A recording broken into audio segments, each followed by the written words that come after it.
اعوذ باللہ من الشیطان الرجیم بسم اللہ الرحمن الرحیم۔ ہم نے سورہ جاسیہ کی آیت تقریباً ہم نے 15 کر لی تھی جی۔ اب آپ نے پھر سے غور کرنا ہے کہ ہم نے جو فرسٹ ڈے سورہ جاسیہ کا بتایا وہ ایک بہت ہی اچھا ٹاپک گزرا۔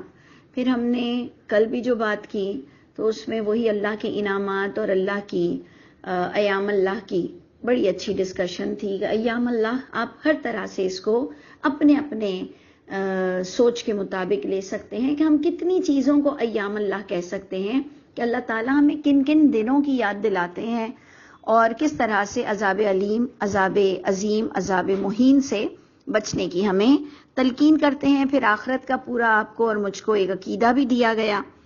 اب جیسے میں ہمیشہ میری انڈرسٹینڈنگ میں یہ ہے کہ محمد صلی اللہ علیہ وسلم عرب میں آئے اور انہوں نے جو بنی اسرائیل کو مخاطب کیا، اور اسپیشلی آج آپ دیکھیں گے کہ جو آج کی بھی آیتیں ہیں وہ مجھے یوں نظر آتی ہے کہ اکثر موسیٰ علیہ السلام کے نام سے انہیں تلقین کی جاتی ہے۔ جیسے ہمیں بہت ساری باتیں دل میں اترتی ہیں نا، جب کوئی محمد صلی اللہ علیہ وسلم کا نام لے کر کہتا ہے تو ہمیں دل پر بہت افیکٹ کرتا ہے۔ تو آپ دیکھیں گے جو میں نے سمجھا ادھر کہ بنی اسرائیل جو کہ عیسیٰ علیہ السلام کو بھی ماننے والے کہلا رہے تھے اور موسیٰ علیہ السلام کو بھی ماننے والے کہلا رہے تھے، اور میرے حساب کے مطابق وہاں میجورٹی بھی انہی لوگوں کی بہت ہوگی، اور مشرکین مکہ بھی ابراہیم علیہ السلام ہی کا اپنے سے تعلق بتاتے تھے، تو تھے تو سب ہی نبیوں والے لوگ، لیکن اتنا فرق آ چکا تھا سوچ میں کہ اللہ کے نبی کے یہ دشمن تھے، انبیلیویبل، مطلب سمجھ نہیں آتی بات کہ اتنا دین میں ڈفرینسز آ چکے تھے، جبکہ تینوں نبیوں کے ماننے والے تھے۔ اور میری انڈرسٹینڈنگ کے مطابق اللہ تعالیٰ بنی اسرائیل کو سمجھا رہے ہیں کہ دیکھو موسیٰ علیہ السلام اور محمد صلی اللہ علیہ وسلم میں کیا فرق ہے۔ تو اب آپ نے غور کرنا ہے کہ کیا واقعی جو مجھے نظر آ رہا ہے وہ ہے ایسا؟ ہم دیکھتے ہیں کہ وَلَقَدْ آتَيْنَا بَنِي إِسْرَائِيلَ الْكِتَابَ، اور یقیناً البتہ دیا ہم نے بنی اسرائیل کو کتاب، ہمیں بھی دیا ان کو بھی دیا۔ تو دیکھ رہے ہیں آپ، یعنی میں اس طرح سے میچ کرتی ہوں کہ انہیں سنایا جا رہا ہے، انہیں بتایا جا رہا ہے، اور آپ خود دیکھ لیں کہ وہاں پر یہ عربی کی آیتیں کتنی سرکیولیٹ ہوتی ہوں گی، کتنی اسپریڈ ہوتی ہوں گی، کیونکہ بنی اسرائیل میں جو نہیں مانتے تھے لیکن وہ اللہ کو مانتے تھے، وہ بیت اللہ کے ماننے والے تھے، وہ اپنے زمانے کے مسلمان کنسیڈر ہو رہے تھے۔ یہ تو آج ہم نے ان کو کافر کافر کر دیا ہے نا، نہیں تو جو شخص عرب میں ہو، بیت اللہ میں ہو، ان کی صلات بھی ہو، وہ اللہ کا گھر بھی مانتے ہوں، ان کو اس وقت کافر بولا جاتا ہوگا۔ یہ تو آج ہم ان کو کافر کافر کر رہے ہیں، تو اس زمانے میں یہ سب ایک ساتھ ہی ہوا کرتے تھے، اور بتایا یہ جا رہا ہے کہ محمد صلی اللہ علیہ وسلم کون سی ڈیفرنٹ تعلیم لائے ہیں کہ تم اتنے اپوزیشن میں کھڑے ہو چکے ہو۔ تو دیا ہم نے بنی اسرائیل کو بھی کتاب، والحکمہ، ہم نے انہیں بھی حکمت، حکومت، واٹ ایور آپ اس کا ترجمہ، حکمت دی، حکومت دی، بنی اسرائیل کو بھی نبوت دی، یعنی تم میں بھی نبی آئے، وَرَزَقْنَاهُمْ مِنَ الطَّيِّبَاتِ، اور رزق دیا ہم نے ان کو بھی پاکیزہ چیزوں میں سے، وَفَضَّلْنَاهُمْ عَلَى الْعَالَمِينَ، اور فضیلت دی ہم نے ان کو تمام جہان پر۔ اس پر بھی ہم نے اپنی انڈرسٹینڈنگ ہمیشہ آپ سے شیئر کی کہ جو یہ کہا جاتا ہے کہ فضیلت دی ہم نے ان کو تمام جہان والوں پر، تو اس پر بھی ہم کہیں گے اس وقت جو ان کو اللہ نے اپر ہینڈ کیا، جو ٹیکنالوجی، جو علم، اللہ نے کہا اتنا کچھ تمہیں عطا فرما دیا تمام جہان پر۔ وَآتَيْنَاهُمْ بَيِّنَاتٍ مِّنَ الْأَمْرِ، اور دیا ہم نے ان کو بینات،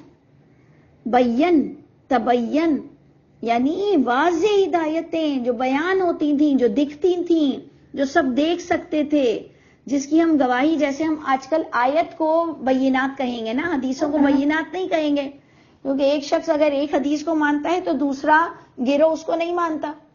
تو بینات وہ چیز ہوتی ہے جیسے سورج کو آپ بھی سورج مانتے ہیں، میں بھی سورج مانتی ہوں، کافر بھی سورج مانتا ہے، اور سورج گرم ہے، اس کی گرمی سب کو نظر آتی ہے، نہ کہ وہ چاند کہلائے گا۔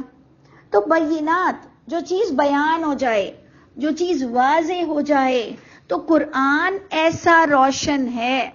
الہامی الفاظ پچھلی کتابوں کے بھی اتنے روشن تھے اس وقت بھی، لیکن جیسے میں آپ کی بات نہ کروں، میں نے بچپن سے مطلب پیدا ہی مسلمانوں میں ہوئی ہوں، پھر عقل مند بھی ہوتے ہوئے ہم نے اپنی شادی تک بھی قرآن ترجمے سے نہیں پڑھا تھا، جبکہ ہم کہہ سکتے ہیں کہ 50 قرآن تو ہم نے شادی تک ختم کر لیے ہوں گے شاید، کیونکہ اتنے ہم نے قرآن خوانیاں پڑھی ہیں، اتنی قرآن استانی جی سے بھی پڑھی ہے، مولوی صاحب سے بھی پڑھی ہے، 50 تو کم سے کم پڑھے ہوں گے، 50-100 تو قرآن پڑھے ہوں گے، لیکن ترجمہ سے ہم نے نہیں پڑھا، ہمیں ایک آئیڈیا بھی نہیں تھی کہ قرآن میں کیا لکھا ہے۔ حدیثوں کے بارے میں پھر ہمارے پاس آئیڈیا تھی کہ یہ بول رہے ہیں وراثت میں لڑکیوں کا ایک حصہ ہے تو لڑکوں کا 2 حصہ ہے، تو کتے نہیں پالنا چاہیے، تو فلاں تو ڈھماکہ۔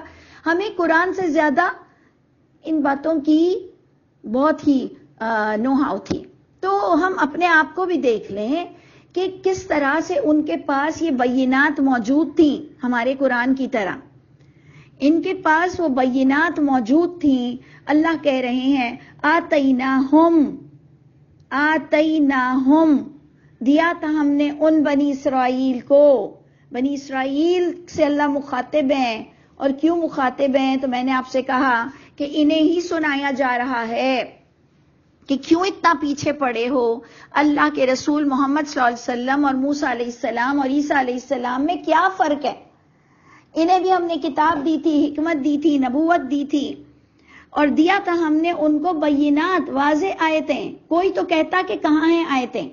کبھی تو قرآن میں یہ سوال آتا کہ اے نبی، جو آپ بار بار کہہ رہے ہیں بینات ہے، دلیل ہے، موجود ہے، کہاں ہے؟ جو آج یہ سوال ہو رہا ہے کہ صلاۃ کہاں لکھی ہوئی ہے، ایک کویسچن صلاۃ کا نہیں آیا کہ واٹ از صلاۃ، اس کا مطلب صلاۃ نون تھی۔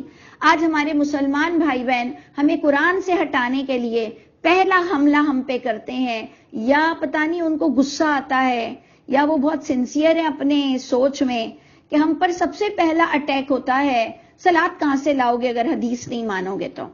یعنی ان کو اتنا برا لگتا ہے، اور میں ان کے لیے نیگیٹو نہیں ہوں، وہ بیچاروں کی ابھی مائنڈ سیٹنگ یہیں تک کی ہوئی ہے کہ ہم برے لوگ ہیں، ہم محمد صلی اللہ علیہ وسلم کو نہیں مان رہے ہیں، ہم ان کی حدیث کو نہیں مان رہے ہیں، اس کا مطلب ہم ان سے پیار نہیں کرتے ہیں، تو تم صلاۃ کیسے پڑھو گے اور تم دوسری کتاب کیسے سمجھو گے، فلاں ڈھماکہ کر کے ہم پر ایک تیر کی بوجھاڑ ہو جاتی ہے۔ تو ہمیں وہی جو بتایا گیا نا کہ یغفروا، جو کل کے ہی سبق میں تھا، یغفروا، ایسوں کو بخش دیا کرو، ایسوں کو اگنور کرو اور اپنے کام کو جاری و ساری رکھو۔ تو ادھر بھی آپ غور کیجئے، بہت، اگر میں سمجھتی ہوں آپ لوگوں کو یہ پوائنٹ سمجھ آ جائے نا سب کو، اور آتا بھی ہوگا ماشاءاللہ، تو ہماری بہت سی الجھنیں ختم ہو جائیں گی کہ یہ بینات اس وقت موجود تھی، کوئی ایک کویسچن ریز نہیں ہوا کہ جو محمد صلی اللہ علیہ وسلم کہہ رہے ہیں کہ آتیناہم بینات من الامر، کہ دیا ہم نے انہیں بھی بالکل واضح آیتیں، معاملے میں سے، امر میں سے، حکموں میں سے۔ تو کوئی یہ نہیں کہتا کہ کہاں ہیں، یا بلکہ باقاعدہ جو پورا قرآن کہتا ہے مصدقا لما بین یدیہ مصدقا لما معکم، تو کوئی ایک سوال قرآن میں نہیں آیا کہ کہاں سے تصدیق کریں، کہاں ہے کتاب، کون سی کتاب، کیسی کتاب، کدھر سے تصدیق کریں۔ یہ آج کے کویسچن ہیں، یہ آج ہم اتنے دور جا چکے ہیں اور ہمارے دماغ کو اتنا غفلت میں ڈال دیا گیا، اب ہم ایک دوسرے کویسچن کی طرف جا کر اور قرآن کی امپورٹنس کو ختم کرنے کی کوشش کرتے ہیں۔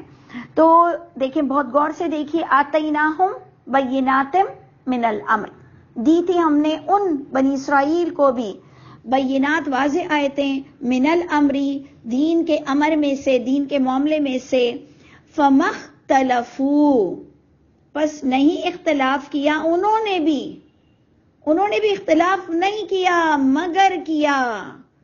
مگر کب کیا؟ من بعد ما جاءہم العلم، جب ان کے پاس علم آ گیا اور ان کی غلطیاں نظر آنے لگیں تو اختلافات سٹارٹ ہو گئے. یہ آیت مجھے کبھی سمجھ نہیں آتی تھی. میں صرف کلاس میں بھی بیٹھ کر سر ہلاتی تھی کہ جی جی جی جی. جب ٹیچرز ہمیں سمجھاتی تھی یہ کلاس میں تو ہمیں سمجھ ہی نہیں آتی تھی کہ یہ کیا بول رہی ہیں کہ جی فَمَخْتَلَفُوا إِلَّا مِن بَعْدِ مَا جَاءَهُمُ الْعِلْمُ. بس نہیں اختلاف کیا انہوں نے مگر اس کے بعد جب علم آ گیا. کہا جب رسول اللہ آئے تو پھر انہوں نے اختلافات کیا. یہ رسول اللہ سے چڑھتے تھے, یہ رسول اللہ کو ماننے کی نہیں کر رہے تھے. ہم نے کہا نہیں, اس کا یہ آنسر تو نہیں نظر آ رہا. انہوں نے اختلاف کیا, نہیں اختلاف کیا مگر اختلاف کیا جب علم آ گیا. سمجھ ہی نہ آئے, بار بار ہم ریپیٹ کرتے رہیں کہ اختلاف نہیں کیا مگر تب اختلاف کیا علم آنے کے بعد, علم آنے کے بعد, علم آنے کے بعد. سمجھ ہی نہ آئے. پھر الحمدللہ جو مجھے سمجھ آیا ہے وہ میں آپ سے شیئر کر رہی ہوں. پھر مجھے یہ بات سمجھ آئی کہ جب ہم بھی ساتھ میں بے حیائی کرتے تھے, ناچ گانے کرتے تھے اور غیر اللہ کے نام کا بھی کھانا کھاتے تھے اور ختم شریف بھی پڑھتے تھے اور پھر وی سی آر پر سب مل کر گندی ولگر پکچریں بھی دیکھتے تھے, پھر جب اذان ہوتی تھی تو اس کو بند کر کے نمازیں بھی پڑھتے تھے, پھر اپنی وہی ولگر پکچر کی طرف سب مل کر وی سی آر پہ دیکھتے تھے, تو کوئی اختلافات نہیں تھا. سب ختم شریف بھی ہو رہے تھے, نیاز بھی ہو رہی تھی, اللہ کے بھی نام پہ ہو رہا تھا, اللہ کی بھی نیاز, غیر اللہ کی بھی نیاز, بے حیائی, ناچ گانے, سڑک سے مہندی لے کر ناچتے ہوئے آتے تھے. کوئی نے اختلاف نہیں کیا. اختلاف کب ہوا؟ علم آنے کے بعد. اور علم بھی کون سا تھا؟ جسے تم بھی مانو اور میں بھی مانوں. ہم میں اور تم میں تو یہودی عیسائی والا بھی فرق نہیں تھا. ہم میں اور تم میں تو عیسائی یہودیوں والا بھی فرق نہیں تھا. لیکن جب علم آ گیا, قرآن کھل گیا, سمجھ آ گئی بات کہ یہ حرام ہے, یہ گناہ ہے, یہ منع ہے, تو جی ہمارے ہی والوں کی طرف سے, ہمارے اپنے رشتوں ناتوں کی طرف سے ہی اختلافات قائم ہو گئے کہ جی میرا مولوی کہتا ہے یوں نہیں, اور میرا مولوی کہتا ہے یہ جائز ہے, اور میرا مولوی کہتا ہے عورتوں کی تو آواز کا بھی پردہ ہے, تو دوسرا مولوی کہتا ہے عورتوں کے تو ناخن کا بھی پردہ ہے. اور ہم پردے ہی کی بات کر رہے تھے تو انہوں نے کہا کہ پردہ ایسا تھوڑی ہوتا ہے, جب کر رہی ہو تو پورا کرو, صرف چادر اور برقع لینے سے کیا ہوگا, اپنے ناخن ڈھانپو. یعنی یا تو ایک ایکسٹریم اینڈ, اور یا تو پھر دوپٹہ بھی کیوں سر پر اوڑا ہے, مجھ سے پوچھ کے اوڑنا. جہاں میں ساتھ چلوں وہاں تم سر پہ دوپٹہ نہ رکھنا. ایک یہ والا اینڈ اور ایک وہ والا اینڈ کہ ناخن کا بھی پردہ, تمہاری آواز کا بھی پردہ, تم میرے دوستوں سے بھی بات نہیں کرو گی. اور ایک اس طرف سے اینڈ کہ تم مجھ سے پوچھ کر دوپٹہ اوڑو گی. اچھا جی, پھر الحمدللہ وہ جو ایک ایکشن کا ری ایکشن آتا ہے نا, یہ اللہ کی رحمت ہوتی ہے. علم آپ کو وہ طاقت دیتا ہے کہ نہ تمہاری چلے گی نہ تمہاری چلے گی. اب چلے گی تو قرآن کی چلے گی, اور میں خود اسے پڑھوں گی, اور میں خود اسے سمجھوں گی, اور میں خود اپنا ڈیسائیڈ کروں گی, اور میں دلیل پر بات کروں گی, اور تمہیں دلیل سے جواب دوں گی. اور جب تک کہ میں ان بٹوین ہوں تو میں وہی کروں گی جو مجھے سمجھ آ رہا ہے. یعنی اللہ مجھ کو اور آپ کو, اللہ نے اتنا بلندی دی ہے, اتنا اللہ نے ہمیں افضل بنایا ہے کہ ہم بے وقوف لوگ اپنے آپ کو ہی نہیں پہچانتے تو ہم جنت تک کہاں جائیں گے. ہم جب اپنے آپ کو ہی نہیں پہچان سک رہے ہیں کہ ہم اللہ کے بندے ہیں اور ابھی زندہ ہیں, تو اللہ ہم سب کو اختلافات سے بچائے. لیکن پھر مجھے آئیڈیا ہوا اس آیت کا کہ نہیں اختلاف کیا کسی نے بھی, جو غلط اچھا کر رہا تھا سب جاری و ساری تھا محمد صلی اللہ علیہ وسلم کے دور میں. یہودی, عیسائی, مشرکین مکہ سب اپنے اپنے دن سیلیبریٹ کرتے ہوں گے, اپنے اپنے جو بھی نئے رواج, بدعت اور حق کے ساتھ بھی چلتے ہوں گے, اور بدعت بھی لے کے چلتے ہوں گے. لیکن جب علم آ گیا تو دراڑیں پڑ گئیں, اور پھر ایک طرف تو کہنے لگے کہ یہود سیدھے راستے پر نہیں, تو نصارہ نے کہا یہود سیدھے راستے پر نہیں, اور یہودیوں نے کہا نصرانی سیدھے راستے پر نہیں, اور محمد صلی اللہ علیہ وسلم کو تو انہوں نے ایک طرف دیوار سے لگانے کی پوری کوشش کر لی. لیکن اللہ کے نبی کے اندر بھی وہ جذبہ تھا, وہ ولولہ تھا, وہ بہادر انسان تھے کہ انہوں نے بھی اللہ کے کام کو پورا کیا. تو ادھر غور کیجئے، بہت ہی بہترین آیت ہے، فَمَخْتَلَفُوا، اور یہ بار بار آپ کے پاس آئے گی یہ آیت، اِلَّا، نہیں اختلافات ہوتے ہیں مگر اس کے بعد ہوتے ہیں، مَا جَاءَهُمُ الْعِلْمُ، جب ان کے پاس آ جاتا ہے علم۔ اور یہ سب کیوں ہوتا ہے؟ بغیم بینہم، صرف آپس کی ضد اور اپنے مسلک کو بلند کرنے کے لیے، اپنے فرقے کو بلند کرنے کے لیے، اپنی انڈرسٹینڈنگ دوسروں پر تھوپنے کی وجہ سے ضد آ گئی کہ نہیں میں نے تو اب نہیں ماننا۔ جیسے ہمارے یہاں اگر مرد کو کہہ دو کہ آپ صلاۃ تو پڑھ لیں، نماز تو پڑھ لیں، یا آپ یہ تو کر لیں، تو کہا تم نے کیوں بولا، اب میں نے نہیں پڑھنا ہے۔ تو کچھ چیزیں ایسی ہوتی ہیں کہ کوئی کہتا ہے تھینک یو یار، یاد دلا دیا، اچھا ہے میں پہلے پڑھ لوں، پھر واقعی بازار میں قضا ہو جائے گی۔ اور دوسرا شخص ایک عجیب سا ہوتا ہے، وہ کہتا ہے تم نے بولا ہی کیوں، تم نے مجھے یاد بھی کیوں دلایا، میری نماز ہے۔ تو سب کے مزاج ڈفرینٹ ہیں، لیکن جب ہم مل جل کر قرآن پڑھتے ہیں تو ہم اپنی غلطیوں کو بھی دیکھتے ہیں، ہم اپنے آپ کی اصلاح بھی کرنے کی کوشش کرتے ہیں کہ اگر کوئی ہمیں ایک پولائٹ وے سے، ایک اچھے انداز سے کوئی اچھی بات بتاتا ہے تو سمجھنے میں کیا جا رہا ہے کہ ہم ضد پر آ جائیں کہ تم سے کیوں سنوں اور تم سے کیوں سدھروں۔ تو اس لیے بہت غور کیجئے گا کہ آپ کی لائف میں، میری لائف میں، کل میرے اسٹوڈنٹ مجھے اچھی باتیں بتائیں گے تو میں بھی اگر ضد پر آ جاؤں کہ جی مجھے کیوں نہیں اتنے سال میں سمجھ آیا اور تمہیں کیسے سمجھ آ گیا تو میں نہیں مانتی، تو یہ میری بھی وہی بات ہو جائے گی کہ علم آنے کے بعد اختلافات قائم ہو رہے ہیں صرف ضد کی وجہ سے، بغیم بینہم، اپنے درمیان ضد کی وجہ سے۔ ٹھیک ہے، اب اللہ کا آگے ایکشن دیکھیے کیا آ رہا ہے کہ ٹھیک ہے اگر تم اس طرح سے ضدی بنے ہوئے ہو تو ان ربک یقضی بینہم، تمہارا رب وہ فیصلہ کرے گا ان کے درمیان اب قیامت کے دن۔ یعنی تمہیں جو دنیا میں موقع ملا تھا کہ اپنے آپ کی اصلاح کر لو، اپنی ضد کو ہٹا لو، شیطان کا اتنی بار اللہ نے آپ کو قصہ سنایا کہ وہ برباد ہو گیا ضد کی وجہ سے، وہ برباد ہو گیا ضد کی وجہ سے۔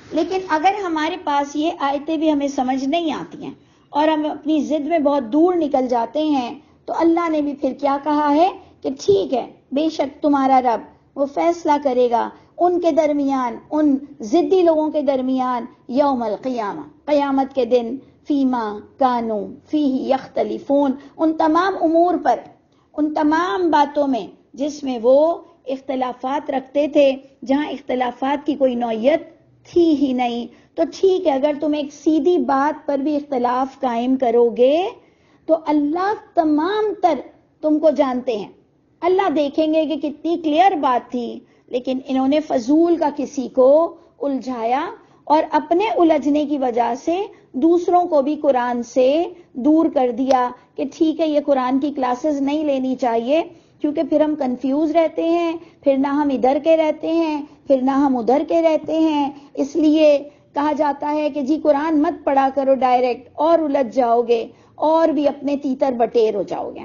تو ٹھیک ہے جس کو جو رائے قائم کرنی ہے، ایکچولی وہ ہم کو نہیں چھیڑ رہے ہوتے ہیں، وہ اللہ کی کتاب کو چھیڑ رہے ہوتے ہیں، وہ اللہ کی کتاب کا مذاق اڑا رہے ہوتے ہیں، اور اللہ بھی کہتے ہیں کہ اللہ یستہزئ بہم، اللہ بھی ان کا مذاق کریں گے۔ اور اللہ نے سورہ بقرہ میں مذاق کی اپنی سٹائل کیا دیا کہ میں کس طرح سے ان کا مذاق کروں گا، اللہ بھی ان کے ساتھ مذاق کریں گے، اللہ بھی مدد کریں گے ان کو ان کی سرکشی میں، یہ بھٹکتے ہی پھریں گے۔ اللہ یستہزئ بہم ویمدہم فی طغیانہم یعمہون، اللہ ان کی مدد کریں گے، اللہ ان کو اور آگے نکال دیں گے ان کی طغیانی میں۔ اب بتائیے کہ کون سی سیدھی باتیں ہیں جس کو میں اور آپ ضد کی بنا پر جھگڑا کر کے اور لوگوں کو بھی دور کر دیا ہے اور ہم سب بھی دور ہوتے چلے جاتے ہیں۔ تو اللہ تعالیٰ مجھ کو اور آپ کو ایسے جرم سے بچا لے اور ایسے مذاق اڑانے سے بچا لے۔ اب دیکھیے کہ آگے کی آیت کیا رہی ہے۔ اچھا ایک اور پوائنٹ غور سے دیکھیے گا کہ اس کے اندر جو میں نے سمجھا، یوم القیامہ از ویری امپورٹنٹ کہ آپ اس کو سمجھیں کہ اللہ نے غصے میں کہا تمہارا تو فیصلہ قیامت کے دن ہوگا۔ جو سیدھی سادھی باتوں میں بھی اختلافات قائم کرتے ہیں تو ٹھیک ہے تمہارا فیصلہ قیامت کے دن ہوگا۔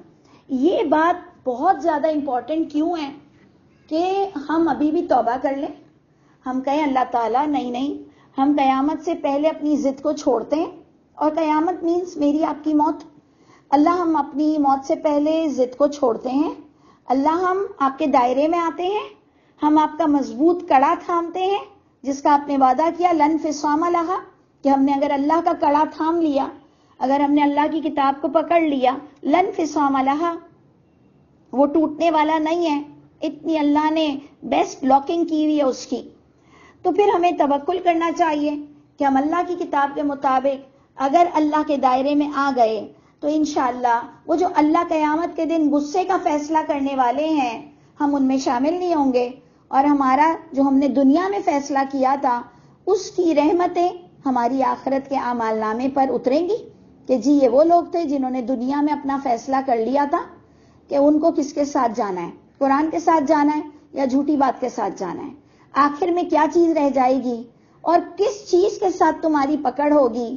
انہوں نے فیصلہ کیا، اور اللہ کرے کہ میں اور آپ بہترین فیصلہ کریں، اللہ ہماری اصلاح بھی کرتے رہیں، تو پھر انشاءاللہ ہم وہ برے لوگوں میں نہ کھڑے ہوں جن کا قیامت کے دن فیصلہ ہوگا، اور وہ بھی اللہ اس وقت ناراضگی والی بات کر رہے ہیں۔ اب جناب تھرڈ پوائنٹ آج کا دیکھیے، اللہ نے یہ دو باتیں تو بتا دی، تھرڈ پوائنٹ بتایا ثم جعلناک، پھر اے نبی جعلناک بنایا ہم نے آپ کو علی شریعتن، آپ کو بھی وہی شریعت دی، آپ کو بھی ایک شریعت عطا فرمائی جو کہ شریعت پچھلی شریعت سے تصدیق کرتی تھی۔ یہ ہمیشہ یاد رکھیے گا، اس کو آپ نے ایسے نہیں پڑھنا کہ نبی کو الگ شریعت دی تو نبی کی شریعت میں شراب حرام ہوا، تو نبی کی شریعت میں ماں سے نکاح نہیں کر سکتے، تو نبی کی شریعت میں پھر بیوی کا حصہ ہوا، پھر نبی کی شریعت میں فلاں ہوا۔ جناب ایسا نہیں ہے، پچھلی جو شریعت ہے اسی کو ہی ریفریش کیا گیا۔ شراب ہمیشہ سے حرام ہے، مائیں ہمیشہ سے حرام ہے، سارے جو معاملات آپ بڑے بڑے فضول بولتے ہیں نسخ منسوخ کے قانون کو بتاتے ہوئے کہ پہلے یہ جائز تھا، پھر ہم مسلمانوں میں، ہم مسلمان وہ بھی مسلمان ہیں، وہ بھی اپنا دین بھول گئے، ہم نے بھی اپنی کتاب کو ڈائریکٹ پڑھنا چھوڑ دیا۔ تو جناب اس آیت کو غور سے دیکھیے، آج کا سارا سبق بہت ہی انٹلیکچوئل ہے کہ پھر ہم نے آپ کو دی، آپ کو بنایا، آپ کے لیے قائم کی ایک شریعت من الامر، وہی ہمارے حکموں میں سے ایک حکم تھا، دین کے معاملے میں سے، امر میں سے، معاملات میں سے، حکموں میں سے۔ تو اے نبی آپ کو بھی کیا کرنا ہے؟ فاتبعھا، آپ کو خود کو بھی فالو کرنا ہے اسی شریعت کو۔ اللہ کے نبی پر بھی اسی کی رسپانسبلٹی تھی کہ ایک تو پہنچانے کی ذمہ داری جو ہم سب پر بھی ہے، اور جی اپنانے کی ذمہ داری جو کہ ہم سب پر بھی ہے۔ فاتبعھا، بس آپ نے بھی اے نبی اسی شریعت کو فالو کرنا ہے۔ تو ہم پر پھر اور 6 کتابوں کا بوجھ کیوں ڈال دیا گیا ہے؟ جب اللہ کے نبی پر بھی شریعت کی اتباع الہامی کتاب تک تھی تو پھر ہم پر وہ الہامی کتاب کے ساتھ 6 کتابوں کی شریعت کیوں ڈال دی گئی؟ ٹھیک ہے، جس کو اس کے مطابق چلنا ہے چلیں، اللہ نے جب ہمیں ایک راستہ اچھا دے دیا ہے، اللہ نے ہمیں ایک اچھی سمجھ دے دی ہے، تو ہم بدقسمت کیوں ہوں؟ اپنے وہ نہیں پیروں پہ خود کو لاڑا مارنے والی بات ہے۔ اس لیے سیدھی سادی حقیقت پسندی پر آ جاؤ کہ جی مجھے قرآن کے علاوہ کچھ نہیں ملا، میرے نبی کو بھی اسی شریعت کی اتباع کا حکم تھا، اور انسان اپنے امام کے ساتھ پیش ہوگا، اور امام اللہ کی کتاب کو کہتے ہیں کہ جو انسان اپنے زمانے میں جس کتاب کا حامل تھا اس کتاب کے ساتھ اللہ اسے بلائیں گے، کوئی انسان امام کے ساتھ اللہ نہیں بلائیں گے۔ تو جناب ادھر جو ہم 2 ٹوک بات کرتے ہیں کہ پھر ہم نے آپ کو بھی شریعت دی، وہی دین کے امر میں سے تھا، آپ کو بھی اتباع کرنی ہے۔ And now come to the point again, very important, وَلَا تَتَّبِعْ، یہ ایکچولی مجھے شاید بہت کلک کر گیا تھا کہ میں ان چیزوں میں اپنی شناخت دیکھتی تھی کہ اللہ کہہ رہے ہیں وَلَا تَتَّبِعْ، تم مت کہنا ماننا، پھر مجھے تو سیدھا آرڈر مل رہا ہے نا، لوگ کہہ رہے تم ضدی ہو، تم بدتمیز ہو، تم بڑوں کا کہنا نہیں مانتی ہو، تو مجھے تو میرے رب نے کہا ہے وَلَا تَتَّبِعْ، مت کہنا ماننا، تو پھر اب میں تمہارا سنوں، ان کا سنوں، بدتمیز کس لیول پر کون ہوتا ہے؟ وہ اللہ مجھ کو اور آپ کو بھی ڈھنگ عطا فرما دے کہ واقعی ہم بدتمیز نہ ہوں، لیکن جب ہم حق کی اتباع کریں پھر بھی آپ کو برے لگ رہے ہوں تو اب ہم کیا کر سکتے ہیں؟ سوری، ہم مجبور ہیں۔ اللہ نے اپنے نبی کو بھی کہا ڈرنے کی کوئی ضرورت نہیں۔ ولا تتبع کا تو مطلب یہی ہے نا کہ مت ڈرو اور مت اتباع کرو اہواء الذین لا یعلمون، جن کو اللہ کی کتاب کا علم نہیں، جو آپ کو اللہ کی کتاب سے دلیل نہیں دے سکتے، صرف آپ کو کہتے ہیں ہاں میں نے سنا ہے، ہاں ہم نے سنا ہے، ہاں یہ حدیث میں ہے، تو یہ علم ہم آپ کا مانتے ہی نہیں ہے۔ آپ یقین جانے ہمارے یہاں اتنے لوگ ماشاءاللہ آتے ہیں ڈسکشن کے لیے، جب ان کو یہ پتا چلتا ہے نا کہ یہ میڈم قرآن کی دلیل کے علاوہ نہیں مانتی ہیں، وہ کہتے ہیں فلاں کتاب ہے، میں نے کہا سوری میں تو اس کتاب کو بھی نہیں مانتی، تو ان کو پتا چل جاتا ہے کہ مغز ماری کرنا فضول ہی ہے۔ علم نہیں تمہارے پاس، تم میری کریکشن کرو اللہ کی کتاب سے، تم میرا کریکشن کرو اللہ کی کتاب سے، تو میں تو ساری زندگی آپ کی تھینکفل رہوں گی۔ لیکن اگر آپ یہ کہو کہ یہ بھی علم کی بنیادوں میں سے ہے تو وہ آپ کو مبارک ہو، وہ آپ کو مبارک ہو۔ میرے لیے میرے رب نے جتنا مجھے علم دیا ہے وہ میرے لیے مبارک ہوگا، میرا فیصلہ میرے ساتھ، تمہارا فیصلہ تمہارے ساتھ۔ اللہ کہہ رہے ہیں ولا تتبع، یعنی اتنا آپ کے پاس بہادری ہونی چاہیے، اتنی ہمت ہونی چاہیے اور اللہ عبرت ہونے سے آپ کو بچا لے، لیکن اللہ نے سیدھا کہہ دیا ہے، کہنا نہیں ماننا ہے، چاہے پھر وہ تمہارے خاندان کا ہو، تمہارے گھر والا ہو، تمہارے والدین میں سے ہو، تمہارے شوہر میں سے ہو، تمہارے بھائی بہنوں میں سے۔ مت اتباع کرو، اس کا مطلب اتنی طاقت بھی اللہ نے آپ کو دی ان لوگوں کی احوا کی۔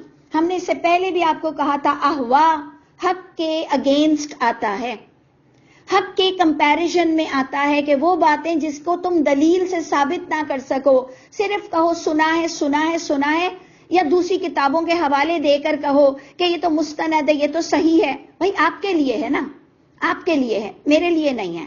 کہا توبہ کرو، کلمہ پڑھو، کلمہ تو ہم پڑھتے ہی ہیں، ساری پریشانی میں ہم اللہ ہی کو واحد جانتے ہیں۔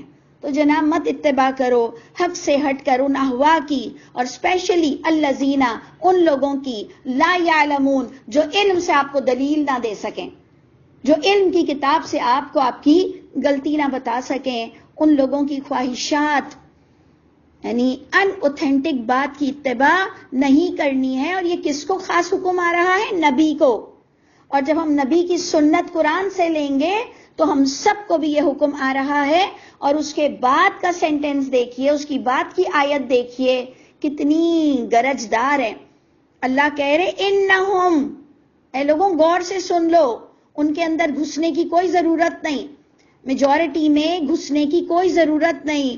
انہم لن یغنو، بے شک وہ تمام لوگ، ہرگز نہیں، لن نیور، ہرگز نہیں، یغنو بچا سکیں گے، ان کا، اے محمد صلی اللہ علیہ وسلم، آپ کو بھی اے نبی، اللہ کے مقابلے میں ذرہ برابر بھی یہ لوگ کام نہیں آ سکیں گے۔ سوچ لیجئے کہ نبی کو بھی ایموشنل بلیک میل کس نام سے کیا جاتا ہوگا۔ یہ میں اپنی ذمہ داری سے اپنی زبان سے کہہ رہی ہوں کہ نبی کو بھی ایموشنل بلیک میل کس طرح کیا جاتا ہوگا کہ جی آپ موسیٰ علیہ السلام کی بات کو جھٹلا رہے ہیں، آپ عیسیٰ علیہ السلام کی بات کو جھٹلا رہے ہیں، آپ ابراہیم علیہ السلام کی بات کو جھٹلا رہے ہیں، تو آپ تو نبیوں کو ہی نہیں مانتے ہیں۔ تو اللہ کے نبی نے پھر کیا کیا ہوگا؟ اللہ کے نبی نے اپنا آخری فیصلہ قرآن کی شکل میں سرینڈر کر دیا ہوگا کہ یہ میرا ایمان ہے، یہ میرا دین ہے، اور جو باتیں تم اس سے ہٹ کر کرو گے، اور اسپیشلی جو اس سے ٹکرائیں گی، اور اسپیشلی جو ایڈیشن بھی کرو گے۔ دیکھیں کچھ چیزیں تو قرآن سے ٹکراتی ہیں، اس کے اگینسٹ غلط جاتی ہیں، اور کچھ چیزیں اگینسٹ نہیں جاتی ہیں، ٹکراتی نہیں ہیں۔ لیکن آپ دین کو خواہ لمبا چوڑا کیوں کر رہے ہو؟ کیوں انسان کو پریشان کر رہے ہو؟ یہ بھی کہ آپ کو گناہ نہیں ملے گا؟ جو مولوی، جو مفسرین اتنا لمبا چوڑا دین بتاتے ہیں، لوگوں کو کنفیوز کرتے ہیں، لوگوں کو یہ بتاتے ہیں کہ دین اس کے علاوہ بھی اور بھی بہت ساری چیزوں کا نام ہے، انہیں اللہ کو جواب نہیں دینا پڑے گا، یہ مفتر نہیں کہلائیں گے؟ ایک تو وہ ہے بات جو ٹکراتی ہے بات اور کانٹرڈکٹ کرتی ہے، تو وہ تو ہے ہی بہت بڑا ممن افترى علی اللہ کذبا۔ یہ بھی بہت بڑا گناہ ہے کہ جو دین نہیں ہے اور آپ اس کو ایسا دین پیش کریں، دونوں کی شامت آئے گی، دونوں کی شامت آئے گی۔ اس لیے اللہ تعالیٰ مجھ کو اور آپ کو جہاں کہیں میں اور آپ بھی غلطیاں کر رہے ہیں ہمیں محفوظ رکھے، اس سے پہلے ہمیں اپنا فیصلہ کرنے والا بنا دے. اور آگے اس آیت کے ساتھ ہم اینڈ کرتے ہیں کہ اے نبی آپ کو بھی کچھ بھی کام نہیں آئیں گے یہ اللہ کے مقابلے میں.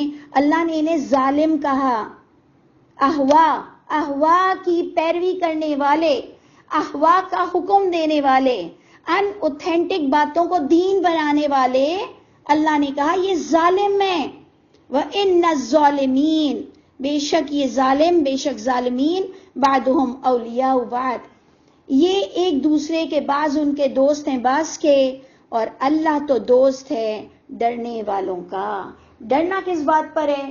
ایک تو ڈرنے والا کہ اچھے عمل کرے، غلط عمل نہ کرے. ایک وہ ڈرنے والا جو ان اوتھینٹک بیان نہ کرے.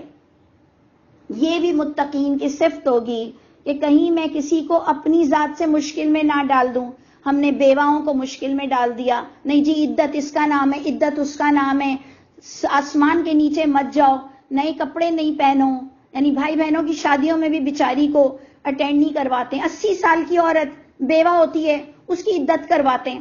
عدت کا معنی انہیں نہیں پتا کہ شادی نہیں کرنا، اور اسپیشلی کہ بچہ کلیئر ہو جائے، کہ اگر پریگننسی ہے تو کلیئر ہو جائے. 70 سال کی عورتوں کو تم لوگ عدت کرواتے ہو، 4 مہینے 10 دن ان کو گھر میں قید کرتے ہو. خدا تعالیٰ تم پر لعنت نہیں برسائیں گے تو کیا کریں گے؟ سوچئے نا کہ ہم نے کتنا تنگ کیا ہے اپنی ذات سے.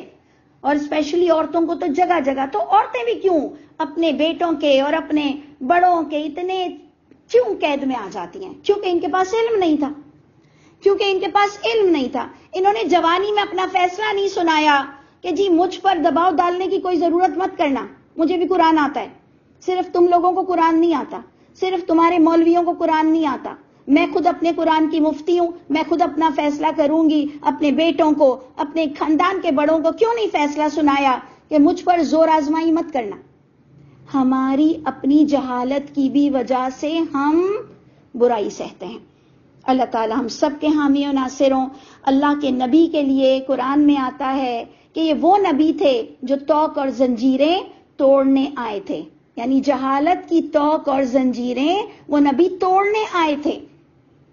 تو جو اور جہالت میں لوگوں کو جکڑے گا وہ اللہ کے نبی کی سنت کو باقاعدہ اور بھی اوفینڈ کر رہا ہے. اللہ ہم سب پر رحم فرمائے، اللہ ہم سب پر رحم فرمائے اور ہم کو سیدھا راستہ عطا فرما دے. السلام علیکم ورحمۃ اللہ وبرکاتہ.